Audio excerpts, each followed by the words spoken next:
Steve Jobs knew from an early age that he was adopted. My parents were very open with me about that, he recalled.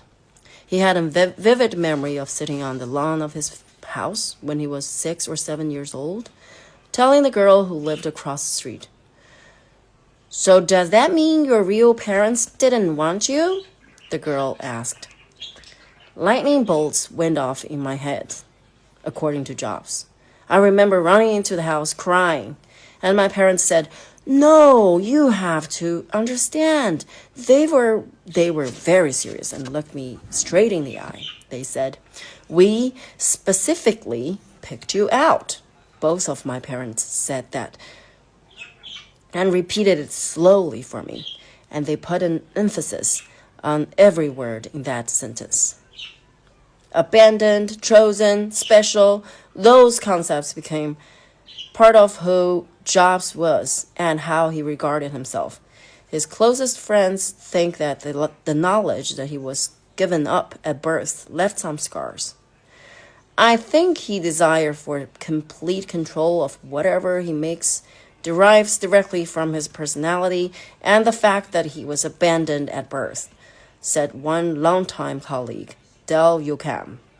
He wanted to control his environment, and he sees the product as an extension of himself. Greg Calhoun, who became close to Jobs right after college, saw another effect. "Steve talked to me a lot about being abandoned and the pain that caused," he said. "It made him independent. He followed the beat of a different drummer, and that came from being in a different world than he was born into." Later in life, when he was the same age his biological father had been when he abandoned him, Jobs would father and abandon a child of his own.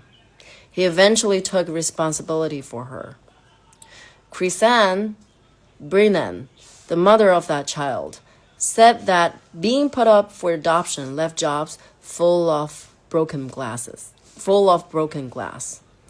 And it helps to explain some of his behavior. "He who is abandoned is an abandoner," she said. Andy Hertzfeld, who worked with Jobs at Apple in the early 1980s, is among the few who remained close to both Brennan and Jobs.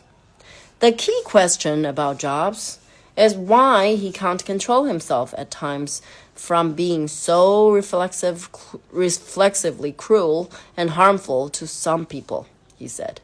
That goes back to being abandoned at birth. The real underlying problem was the theme of abandonment in Steve's life. Jobs dismissed this. There's some notion that because I was abandoned, I worked very hard so I could do well and make my parents wish they had me back, or some such nonsense. But that's ridiculous, he insisted. Knowing I was adopted may have made me feel more independent, but I have never felt abandoned. I've always felt special. My parents made me feel special.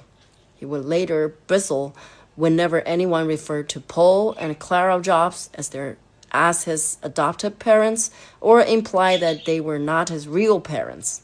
"They were my parents 1,000%, he said. When speaking about his biological parents, on the other hand, he was curt. "They were my sperm and egg bank." That's no harsh. It's just the way it was. The sperm bank thing, nothing more.